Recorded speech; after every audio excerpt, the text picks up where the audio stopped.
call segment tonight. Our pal Glenn's out on the West Coast getting some medical treatment, and lots of people are hoping he's okay. I spoke with Beck last night. All right, Beck's in L.A., and I hear you went out there to get a facelift. Is that right? Is that what's going on out there? No, really.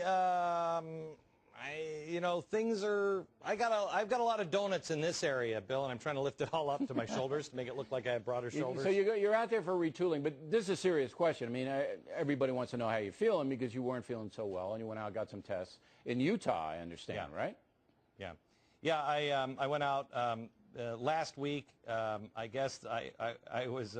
They were considering that maybe I had cancer, MS, or lupus, which is great none of that is good. No.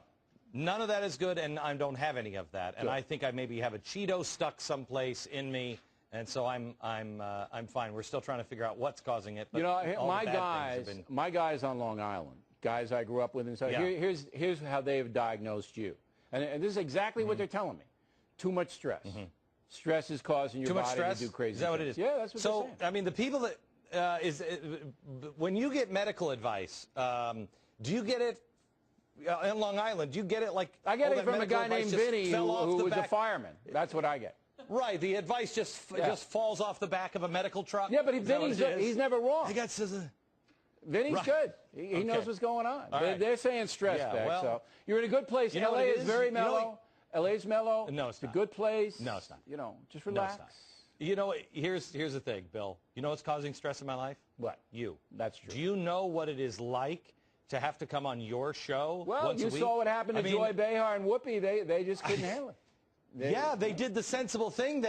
They walked off the set because you're a madman.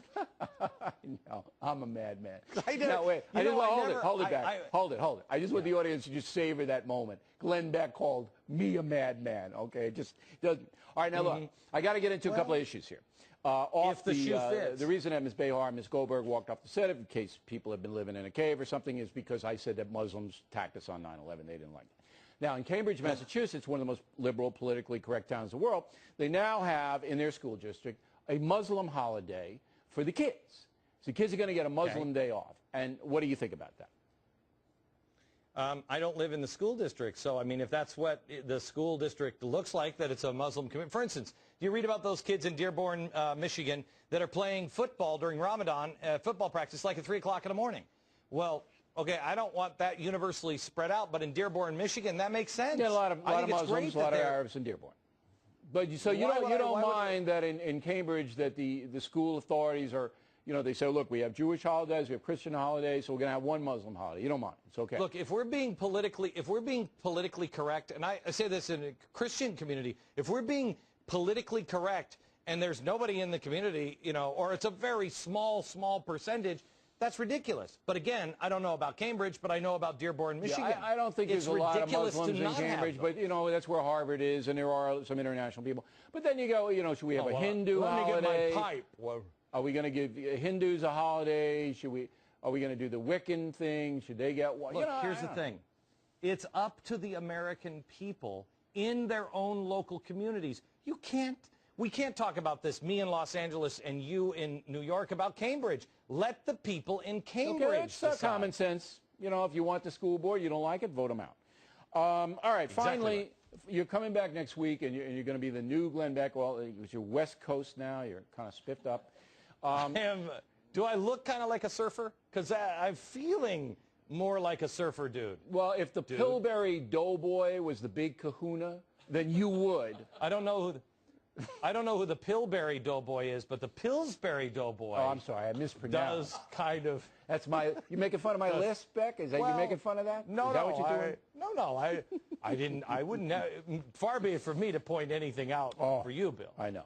All right. Finally, our Bull Fresh show in Dallas sold out. It's sold out now.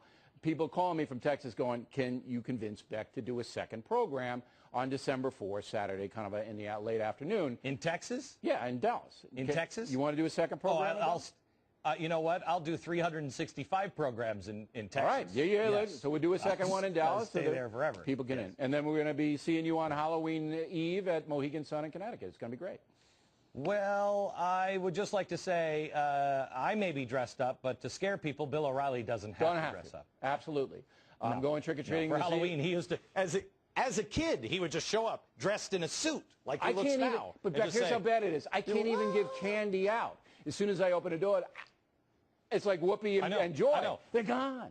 I don't even have to buy candy. It's exactly right. They're gone. It's exactly right. You know, people come to Bill O'Reilly's store and they're like, "That's a great costume, man. You look just like that monster, Bill O'Reilly." All right, Glenn Beck, everybody, making friends wherever he goes.